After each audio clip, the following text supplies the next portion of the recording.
JP Astro ലൈഫിലേക്ക് എല്ലാവർക്കും സ്വാഗതം. ഇന്ന് നിങ്ങളുമായി പങ്കുവയ്ക്കുന്നു നീചരാശിയിൽ നിന്ന് ചൊവ്വ ബന്ധുക്ഷേത്രമായ ചിങ്ങൻ രാശിയിലേക്ക് മാറുമ്പോൾ, അതായത് ഒരു ഗ്രഹത്തിൻ്റെ രാശിമാറ്റം കൊണ്ട് നമുക്ക് അനുഭവപ്പെടുന്ന കാര്യങ്ങൾ എന്താണ്, നമുക്ക് മനസ്സിലാക്കാൻ പറ്റുന്ന കാര്യങ്ങൾ എന്താണ്. അങ്ങനെ ചൊവ്വയുടെ രാശിമാറ്റം മൂലം നമ്മുടെ ജീവിതത്തിൽ, നമ്മുടെ സമൂഹത്തിലൊക്കെ ഉണ്ടാകാൻ സാധ്യതയുള്ള കാര്യങ്ങൾ എന്തായിരിക്കാം എന്നതിനെ സംബന്ധിച്ചാണ് ഒരു വിശകലനം നടത്തുന്നത്. അതുപോലെ തന്നെ 12 രാശിക്കാരിൽ ഏതൊക്കെ രാശിക്കാർക്ക് അതിൻ്റെ ഗുണം ലഭിക്കും എന്നുകൂടി സൂചിപ്പിക്കാം. നീചരാശിയിൽ നിന്ന് ചൊവ്വ ബന്ധുക്ഷേത്രമായ ചിങ്ങൻ രാശിയിൽ ജൂൺ 7-ാം തീയതിയാണ് പ്രവേശിക്കുന്നത്. ജൂലൈ 28 വരെ ചിങ്ങൻ രാശിയിൽ ഉണ്ടാവുകയും ചെയ്യും. ചിങ്ങത്തിൽ നിൽക്കുന്ന ചൊവ്വയ്ക്ക് കേതുവുമായിട്ടൊരു യോഗമുണ്ട്. അതായത് കേതുവിനോട് ചേർന്നാണ് ചൊവ്വ നിൽക്കുന്നത്. ചിങ്ങത്തിലെ ചൊവ്വ ബന്ധുഭവനത്തിലാണെങ്കിലും സാമ്പത്തിക ക്ലേശങ്ങളെ ഉണ്ടാക്കാം, പ്രയാസങ്ങളുമൊക്കെ സഹിക്കാനുള്ള ഒരു ശേഷിയും കിട്ടും. ഗ്രാമപ്രദേശങ്ങളിലും വനപ്രദേശങ്ങളിലും സഞ്ചരിക്കാനുള്ള സാധ്യതയും, അതുപോലെ കുട്ടികൾ, കുടുംബം എന്നിവരിൽ നിന്നൊക്കെ ഒന്ന് മാറി നിൽക്കാനും ഈ ചിങ്ങൻ രാശിയിലെ ചൊവ്വ സൂചിപ്പിക്കുന്നുണ്ട്. ചൊവ്വയെക്കുറിച്ച് പറയുമ്പോൾ ധൈര്യം, അഗ്നി, ആയുധം, ക്രൂരത, അപകടം, യുദ്ധം ഇങ്ങനെയുള്ള കാര്യങ്ങളെല്ലാം ചൊവ്വ സൂചിപ്പിക്കാറുണ്ട്. പട്ടാളം, പോലീസ് തുടങ്ങി പ്രതിരോധ സേനയെയും അതുപോലെ തന്നെ സമരത്തെയും പ്രതിരോധത്തെയും ഒക്കെ ചൊവ്വ സൂചിപ്പിക്കും.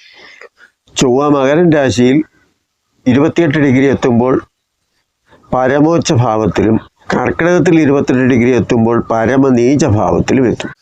സൂര്യനും ചന്ദ്രനും വ്യാഴവും ചൊവ്വയുടെ ബന്ധുക്കളും, അതുപോലെ ശുക്രനും സൂര്യനും സമന്മാരും, ബുധൻ ശത്രുവുമാണ്. ചൊവ്വയുടെ ഭാവം എന്താണെന്ന് ചോദിച്ചാൽ അത് രൗദ്രവും വീരവും സൂചിപ്പിക്കുന്ന ഒരു ഭാവമാണ്. സേനാധിപനായിട്ടാണ് ചൊവ്വയെ സാധാരണ കണക്കാക്കാറുള്ളത്. സാഹസകർമ്മങ്ങൾ, ആയുധങ്ങൾ, അഗ്നിസംബന്ധമായ വസ്തുക്കൾ, രാസപദാർത്ഥങ്ങൾ, അഗ്നിയുള്ള സ്ഥലം, ആശുപത്രി, ഓപ്പറേഷൻ തിയേറ്റർ, അതുപോലെ സർജറി ഇതുപോലെയൊക്കെ ഉള്ള കാര്യങ്ങളെല്ലാം സൂചിപ്പിക്കാറുണ്ട്.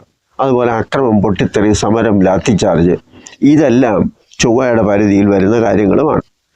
ചൊവ്വയോടൊപ്പം കേതു നിൽക്കുന്നത്, കേതുവിനെ സംബന്ധിച്ച് പറയുമ്പോൾ അത് മയക്കുമരുന്ന്, ഫോട്ടോഗ്രാഫി, മതസംബന്ധമായ കാര്യങ്ങൾ, അടിപിടി, കല്ലേറ്, അക്രമം, അഗ്നിബാധ, അറസ്റ്റ്, ജയിൽവാസം, ജപ്തി, വാറണ്ട്, അതുപോലെ പുറത്താക്കൽ നടപടികൾ.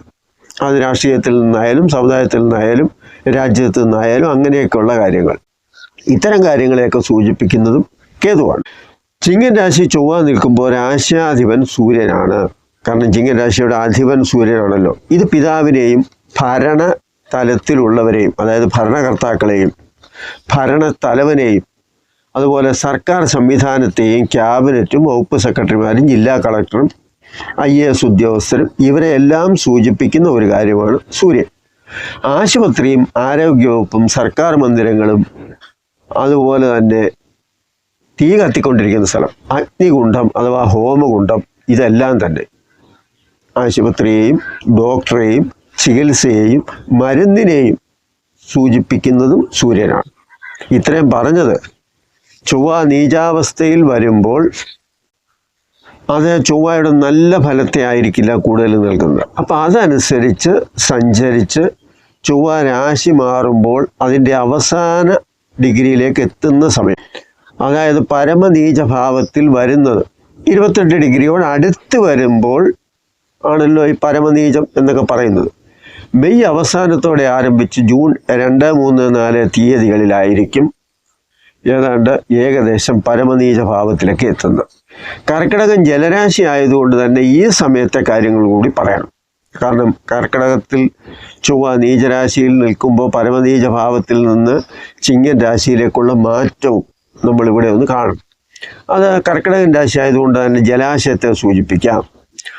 അതായത് മെയ് അവസാനം കൊച്ചിയിൽ നിന്ന് പുറപ്പെട്ട കപ്പൽ മുങ്ങിയതും അതിൻ്റെ പേരിൽ ഉണ്ടായിക്കൊണ്ടിരിക്കുന്ന പ്രശ്നങ്ങളുമെല്ലാം തന്നെ ഈ മെയ് അവസാനം ചൊവ്വയുടെ നീചരാശി ഭാവത്തിലേക്ക്, അതായത് പരമനീച ഭാവമായ 28 ഡിഗ്രിയോട് അടുത്തുകൊണ്ടിരിക്കുന്ന സമയത്തെ കാര്യങ്ങളാണ് പറയുന്നത്.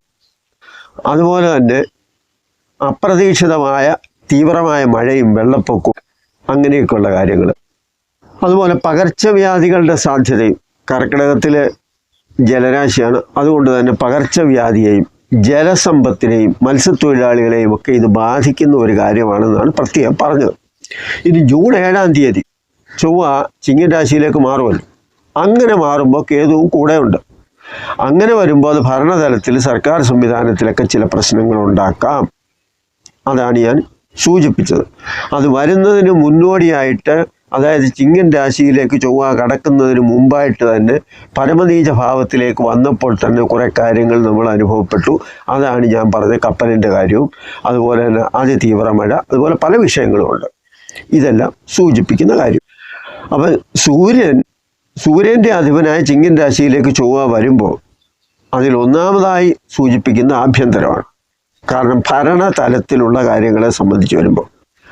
അതുപോലെ രണ്ടാമതായി ആരോഗ്യം. ഈ രണ്ട് കാര്യവും വളരെ പ്രധാനപ്പെട്ടതായിട്ട് വരുന്നുണ്ട്. അതുപോലെ ഇത് മാത്രമൊന്നുമല്ല, വീണ്ടും കുറേ കാര്യങ്ങളുണ്ട്. സർക്കാരിൻ്റെ ഭാഗമായി പ്രവർത്തിക്കുന്നവർ തന്നെ പരസ്പരം ശത്രുക്കളെ പോലെ അങ്ങോട്ടും ഇങ്ങോട്ടും പഴി ചാരാനുള്ള അത്തരം സന്ദർഭങ്ങളുണ്ടാവും. അതുപോലെ രാഷ്ട്രീയ സമരങ്ങളും പോരാട്ടങ്ങളും അക്രമം, അപകടം, അടിപിടി ഇതൊക്കെ ഉണ്ടാകാനുള്ള സാധ്യതയുമുണ്ട്. ഇപ്പോഴത്തെ അവസ്ഥയെന്ന് പറയുന്നത് തന്നെ രാഹുകേതുക്കൾക്കിടയിൽ സപ്തഗ്രഹങ്ങൾ നിൽക്കുന്ന ഒരു സമയമാണ്. അതായത് രാഹുവിൻ്റെയും കേതുവിൻ്റെയും ഇടയിലായി മറ്റ് ഗ്രഹങ്ങളെല്ലാം നിലനിൽക്കുന്ന ഈ സാഹചര്യത്തിനാണ് സാധാരണഗതിയിൽ കാളസർപ്പയോഗം എന്നൊക്കെ പറയുന്നത്. ഏപ്രിൽ മാസം മുതൽ ശനിയുടെ രാശിമാറ്റത്തോടെ ഇത് തുടങ്ങി എന്ന് വേണമെങ്കിൽ പറയാം. ഇവിടെ രാഹുവിൻ്റെ രാശിമാറ്റത്തോടു കൂടിയാണ്, അതായത് മെയ് 18-ന് ശേഷമാണ് ഇത് സ്വാഭാവികമായും നല്ല രീതിയിൽ അനുഭവപ്പെട്ടു തുടങ്ങിയത് എന്ന് വേണമെങ്കിലും പറയാം. കാരണം മെയ് 18-നാണല്ലോ രാഹു രാശി മാറിയത്. അപ്പോൾ അങ്ങനെ വരുന്ന ഈ സാഹചര്യത്തിലാണ് നമുക്ക് പലതും നമ്മുടെ മുന്നിലുണ്ട്. കപ്പൽ ദുരന്തം, അതുപോലെ തന്നെ അതിവിദഗ്ധമായിട്ട് ബാങ്ക് കവർച്ച നടക്കുക, രാഷ്ട്രീയ തലത്തിൽ ചില കോളിളക്കമൊക്കെ ഉണ്ടാകുക, പൊതുവെ അങ്ങോട്ടും ഇങ്ങോട്ടും ഒക്കെ ഉള്ള ചില പ്രശ്നങ്ങൾ ഉണ്ടാകുക, രാഷ്ട്രീയ മാറ്റത്തിന് കളമൊരുങ്ങും എന്നൊക്കെ പറഞ്ഞ് വന്നിട്ട് അത് തന്നെ പല രീതിയിൽ അങ്ങോട്ടും ഇങ്ങോട്ടും ഒക്കെ മാറുന്ന സാഹചര്യം കേരളത്തെ സംബന്ധിച്ചൊക്കെ ഇത് വളരെ പ്രധാനമാണല്ലോ. അപ്പം വളരെ മോശമായ, പൊതുവെ നോക്കുമ്പോൾ വളരെ മോശമായ ഒരവസ്ഥയിലൂടെയാണ് പോകുന്നത് എന്നുള്ളതാണ്. ഇപ്പം സഞ്ചരിച്ചുകൊണ്ടിരിക്കുന്നതും ഈ രാഹുകേതുക്കൾക്കിടയിലൂടെയുള്ള മറ്റ് ഗ്രഹങ്ങളുടെ സഞ്ചാരമാണ്. അതായത് നേരത്തെ പറഞ്ഞതുപോലെ തന്നെ കാളസർപ്പയോഗത്തിൻ്റെ ഒരു നില നമുക്ക് കാണാം. ഇപ്പം കാളസർപ്പയോഗം ഉണ്ടെന്ന് പറഞ്ഞാലും ഇല്ലെന്ന് പറഞ്ഞാലും എന്തായാലും അനുഭവം കൊണ്ട് ഇപ്പോൾ കുറച്ച് ദിവസം കൊണ്ടുള്ള കാര്യങ്ങൾ പൊതുവെ നല്ലതല്ല. അത്ര തന്നെ. രാഹുവിൻ്റെ സാന്നിധ്യം വിദേശ ബന്ധത്തെയൊക്കെ സൂചിപ്പിക്കുന്നതാണ്. ഇനി ചിങ്ങത്തിലെ ചൊവ്വയെ സംബന്ധിച്ച് നമ്മൾ പറയുമ്പോൾ ഭരണതലത്തിലെ പോരാട്ടം പറയേണ്ടി വരും. 7-ാം ഭാവത്തിലെ രാഹു, 7-ാം ഭാവം എന്ന് പറയുന്നത് ജനങ്ങളും സമൂഹവും അതുപോലെ മാർഗസ്ഥാനം, വഴിയും ഒക്കെയാണ്. അത്തരത്തിൽ പ്രശ്നങ്ങൾ ഉണ്ടാകാം എന്ന് പറഞ്ഞാൽ ഓരോ സംഭവങ്ങളുടെയും റൂട്ട് പരിശോധിക്കുമ്പോൾ രാഷ്ട്രീയക്കാരുടെ ആയാലും ഭരണത്തിൻ്റെ ആയാലും ഏതിൻ്റെ ആയാലും നമ്മളതിൻ്റെ വഴികൾ പരിശോധിക്കുമ്പോൾ അവിടെയൊക്കെ ചില പ്രശ്നങ്ങൾ കാണുന്നു. അത് കുറേയൊക്കെ ജനങ്ങളെ ബാധിക്കുന്നു. ജനങ്ങൾ അതൊക്കെ പ്രതികരിക്കാൻ തുടങ്ങുന്നു. ഇങ്ങനെയൊക്കെയുള്ള കാര്യങ്ങൾ വരാം എന്നതാണ്. അതുപോലെ വിദേശ ശക്തികളുടെ ചില ഇടപെടലുകൾ വരാം. പല രംഗത്തും പോരാട്ടം ഉണ്ടാകാം. ചിങ്ങൻ രാശി വനപ്രദേശത്തെയും കുന്നും മലകളുമുള്ള കാടിനെയും ഒക്കെ സൂചിപ്പിക്കുന്നതാണ്. മേഷസിംഹ കാനനം, വൃശ്ചിക വാൽമീക കാനന സംയുക്തം എന്നൊക്കെ പറയുന്നത് ചിങ്ങൻ രാശി വനത്തെയും സൂചിപ്പിക്കുന്നു എന്നതാണ്. അപ്പോൾ ഇവിടെ കുന്നും മലകളും കാടിനെയും ഒക്കെ സൂചിപ്പിക്കുന്ന ഒരു പ്രദേശം എന്ന് വേണം ഈ ചിങ്ങൻ രാശിയെ സൂചിപ്പിക്കുക. അവിടെയാണ് ചൊവ്വ നിൽക്കുന്നത്. ചൊവ്വ ഭൂമികാരകനുമാണ്. അപ്പം ഭൂമി സംബന്ധമായ വിഷയങ്ങളും അവിടെ ഉണ്ടാകാം. രാഹു കുംഭത്തിലാണ് നിൽക്കുന്നത്. അപ്പോൾ കുംഭത്തിൽ നിൽക്കുന്ന രാശി പകൽ രാശിയും ഹ്രസ്വരാശിയും നരരാശിയും വായുരാശിയൊക്കെയാണ്. അതുപോലെ ചെറിയ തടാകത്തെയും ജലാശയത്തെയും ഒക്കെ സൂചിപ്പിക്കുന്ന ഒരു രാശി കൂടിയാണ് കുംഭം. അപ്പോൾ ഇവിടെ കുംഭൻ രാശിയിൽ നിൽക്കുന്ന രാഹുവാണ് നേരെ ഡയറക്റ്റായിട്ട് തന്നെ ചിങ്ങൻ രാശിയിലേക്ക്, അതായത് കേതു നിൽക്കുന്ന രാശിയിലേക്ക് പരസ്പരം രാഹു കേതുക്കൾ ബന്ധപ്പെട്ട് നിൽക്കുന്നത്. ഇവിടെയാണ് ചൊവ്വ നിൽക്കുന്നത്. അപ്പം ചിങ്ങൻ രാശിയെക്കുറിച്ച് പറഞ്ഞപ്പോൾ അത് വനത്തെയും പർവ്വതത്തെയും ഒക്കെ സൂചിപ്പിക്കുന്ന ഒരു പ്രദേശവും അതുപോലെ നാൽക്കാലികളെ സൂചിപ്പിക്കുന്നു, പകൽ രാശിയെ സൂചിപ്പിക്കുന്നു. ഈ പറഞ്ഞ കാര്യങ്ങളിലെല്ലാം തന്നെ ചിലപ്പോൾ പ്രശ്നങ്ങൾ ഉണ്ടാകാം എന്നതാണ്. അതായത് ചിലപ്പോൾ ഭീകരപ്രവർത്തനങ്ങളോ അല്ലെന്ന് വരികിൽ വളരെ മോശമായ ചില അനുഭവങ്ങളോ ഏതെങ്കിലുമൊക്കെ വനമേഖലയിൽ ഉണ്ടാകാം. ആൾക്കാർക്ക് അതൊക്കെ ചില ബുദ്ധിമുട്ടുകളും പ്രയാസങ്ങളുമായിട്ടൊക്കെ വരാം. ചിലപ്പോൾ അതൊക്കെ കൊള്ളയടിയോ അല്ലെങ്കിൽ അക്രമമോ എന്തെങ്കിലുമൊക്കെ ആയിട്ടും നമുക്ക് കാണാൻ സാധിക്കും. അല്ലെങ്കിൽ സർക്കാർ സംവിധാനം പോരാട്ടം നടക്കുക എന്ന് വേണമെങ്കിലും പറയാം. കാരണം ഒന്നുകിൽ വനം വകുപ്പുമായിട്ടായിരിക്കാം, അല്ലെങ്കിൽ പോലീസ് പട്ടാളവുമായിട്ടായിരിക്കാം. അത് എങ്ങനെയായാലും അത്തരത്തിലുള്ള കാര്യങ്ങളെയൊക്കെ സൂചിപ്പിക്കുന്നുണ്ട്.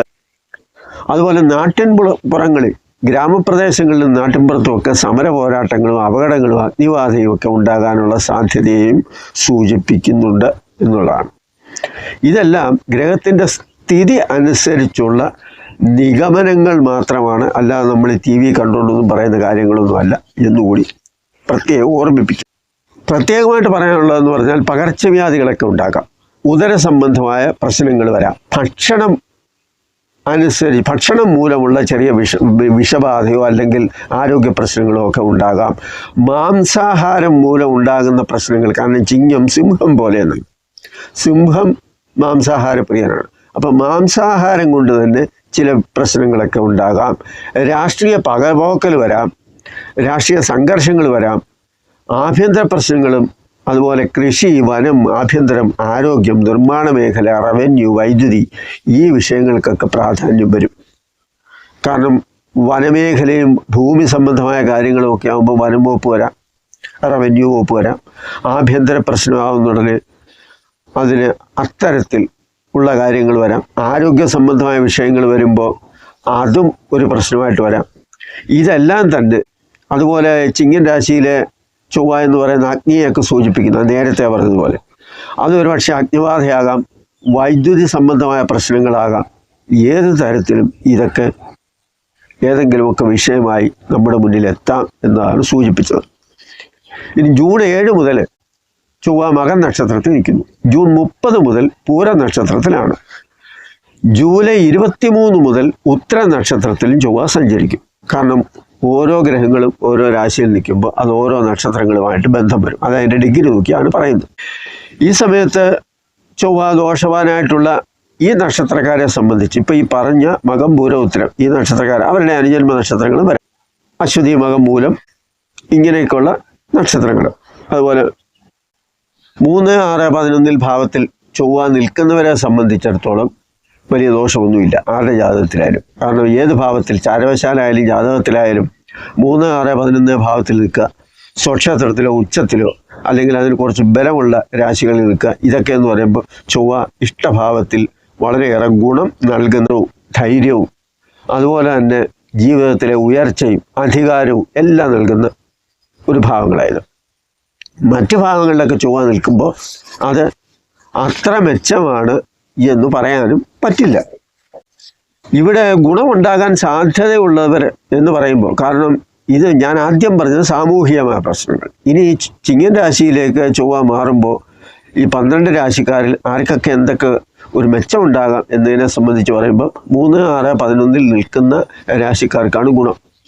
അപ്പോൾ അങ്ങനെ വരുമ്പോൾ മിഥുനൻ രാശിക്കാർക്ക് ചൊവ്വ 3-ലാണ് വരുന്നത്. അവർക്ക് മുന്നേറാനുള്ള ധൈര്യം, പോരാടി ജയിക്കാനുള്ള കഴിവ്, ധാതുദ്രവ്യ ലാഭം എന്ന് പറയുമ്പം പണം മാത്രമല്ല, ധനം കിട്ടുന്ന വസ്തുക്കളും, ഭൂമിയായാലും സ്വർണ്ണമായാലും അതുപോലെ എന്തായാലും അങ്ങനെയൊക്കെയുള്ള ലാഭം, ധനലാഭം, ശത്രുനാശം, ഇതെല്ലാം 3-ൽ ചൊവ്വ വരുന്ന മിഥുനൻ രാശിക്കാർക്ക് ഗുണം ചെയ്യും. അതുപോലെ സഹോദര ഭാവത്തിന് നല്ലതല്ല 3-ലെ ചൊവ്വ, അതുകൂടി പറയാം. പിന്നീട് വരുന്ന രാശിക്കാരെന്ന് പറഞ്ഞാൽ തുലാൻ രാശിക്കാരാണ്. ഈ തുലാൻ രാശിക്കാരെ സംബന്ധിച്ചിടത്തോളം അവർക്ക് 11-ാം ഭാവത്തിൽ ചൊവ്വ വരുന്നത്. അപ്പോൾ 11-ാം ഭാവം എന്ന് പറയുന്നത് ലാഭസ്ഥാനമാണ്. പലതരത്തിലുള്ള ലാഭം അവർക്കുണ്ടാകാം. തർക്ക വിഷയങ്ങളിലൊക്കെ ജയം ഉണ്ടാകാം ചൊവ്വയാണ്. ഭൂമി സംബന്ധമായ കേസോ വഴക്കോ എന്തെങ്കിലുമൊക്കെ ഉണ്ടായിരുന്നു എങ്കിൽ അതിനൊക്കെ ഒരു ഗുണം ലഭിക്കും. അഥവാ നിങ്ങൾക്ക് അനുകൂലമായിട്ടൊക്കെ ഉള്ള കാര്യങ്ങൾ നടക്കും. അതുപോലെ 11-ാം ഭാവത്തിലെ ചൊവ്വ എന്ന് പറയുന്നത് സഹോദരങ്ങളിൽ നിന്ന് എല്ലാ സഹായങ്ങളും, പലവിധ ലാഭവും ഉണ്ടാകും. അതുപോലെ അധികാരം, ധനലാഭം, സുഖം മുതലായ ഗുണങ്ങളൊക്കെ തന്നെ 11-ാം ഭാവത്തിൽ നിന്ന് കിട്ടും. നമ്മളിതിനെ ഓരോന്നിനെയും വിശദീകരിക്കാൻ പോയി കഴിഞ്ഞാൽ ഒരുപാട് സമയമെടുക്കും. കൂടുതലായിട്ട് വേണമെങ്കിൽ വിശദീകരിക്കും, എങ്കിലും വിശദീകരിക്കാതെ തന്നെ നിങ്ങൾക്ക് കാര്യങ്ങൾ മനസ്സിലാകും എന്നുള്ളതുകൊണ്ടാണ് ചുരുക്കി പറയുന്നത്. ഇനി മീനൻ രാശിക്കാരെ സംബന്ധിച്ച് പറയുമ്പോൾ 6-ലാണ് ചൊവ്വ. അപ്പോൾ 6-ാം ഭാവത്തിൽ നിൽക്കുക എന്ന് പറഞ്ഞാൽ താമ്രലാഭം കിട്ടുക, എന്തെങ്കിലുമൊക്കെ ബഹുമതികൾ ലഭിക്കും. സ്വർണ്ണലാഭം, ദ്രവ്യലാഭം എന്ന് പറഞ്ഞാൽ അപ്രതീക്ഷിതമായിട്ട് എന്തെങ്കിലുമൊക്കെ വസ്തുക്കൾ ലഭിക്കാം. പാരിതോഷികങ്ങളൊക്കെ കിട്ടാം. ശത്രുബാധയിൽ നിന്നും അതുപോലെ തന്നെ രോഗബാധയിൽ നിന്നുമൊക്കെ മോചനമൊന്നും പറയും. ബാധ എന്ന് പറഞ്ഞാൽ നമ്മൾ ബാധിച്ചുകൊണ്ടിരിക്കുന്നതെന്നാണ്. അപ്പോൾ ശത്രുബാധയുണ്ടെങ്കിൽ അത് മാറാം.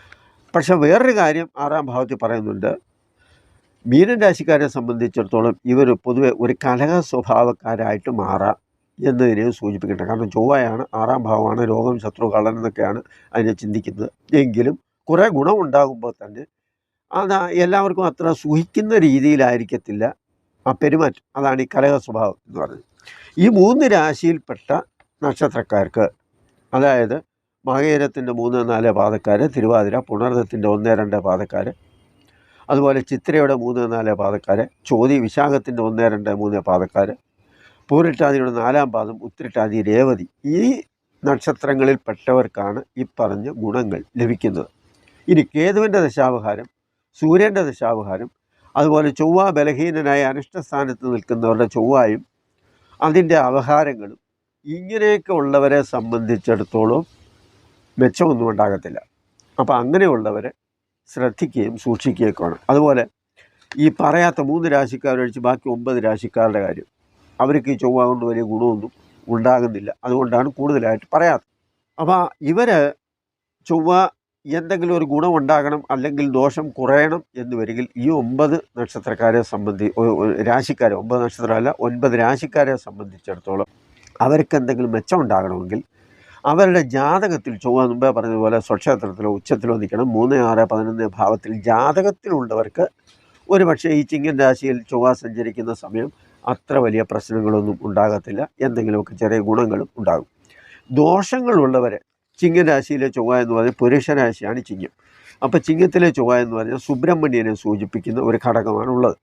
അത് കാരണം കർക്കിടകത്തിലെ ചൊവ്വ ഭദ്രകാളിയും ചിങ്ങത്തിലെ ചൊവ്വ സുബ്രഹ്മണ്യനെയുമാണ് സൂചിപ്പിക്കുന്നത്. അതുകൊണ്ട് ദോഷവാന്മാരായിട്ടുള്ള അല്ലെങ്കിൽ ഗുണം ചെയ്യാതിരിക്കുന്ന രാശിക്കാരും നക്ഷത്രക്കാരുമൊക്കെ തന്നെ സുബ്രഹ്മണ്യ ക്ഷേത്രത്തിൽ ചൊവ്വാഴ്ച ദിവസം അവരെ കൊണ്ട് കഴിയുന്ന എന്തെങ്കിലുമൊക്കെ വഴിപാടുകൾ നടത്തി പ്രാർത്ഥിച്ചാൽ ചൊവ്വായുടെ ദോഷത്തിന് ഒരല്പം കുറവുണ്ടാകും എന്നതാണ് അതിൻ്റെ പരിഹാരമായിട്ട് പറയുന്നത്. ഈ വീഡിയോ എന്ന് പറയുന്നത് മറ്റ് ഗ്രഹങ്ങളെ ഒന്നും സൂചിപ്പിച്ച് പറയുന്ന കാര്യങ്ങളല്ല. കാരണം യഥാർത്ഥത്തിൽ എല്ലാ ഗ്രഹങ്ങളുടെയും സ്ഥിതിഗതികൾ നോക്കുമ്പോൾ കുറേ നല്ലതും കുറേ മോശവും ഒക്കെ ആയിട്ടാണ് നമ്മുടെ ജീവിതത്തിൽ വരുന്നത്. അതനുസരിച്ചാണ് ആവറേജ് നമ്മൾ കണക്ക് കൂട്ടേണ്ടത്. എന്നാൽ ഇവിടെ ചൊവ്വയുടെ മാത്രം കാര്യമാണ് സൂചിപ്പിക്കുന്നത്. ആ ചൊവ്വയുടെ രാശിമാറ്റം കൊണ്ട് നമുക്കിടയിലുണ്ടാകാവുന്ന ഒരു മാറ്റത്തെ നിങ്ങളെ ബോധ്യപ്പെടുത്തി എന്ന് മാത്രമേ ഉള്ളൂ. ഈ വീഡിയോ നിങ്ങൾക്ക് ഇഷ്ടപ്പെട്ടു എന്ന് വരികിൽ ലൈക്ക് ചെയ്യുക, കമൻറ്റ് ചെയ്യുക. നന്ദി, നമസ്കാരം.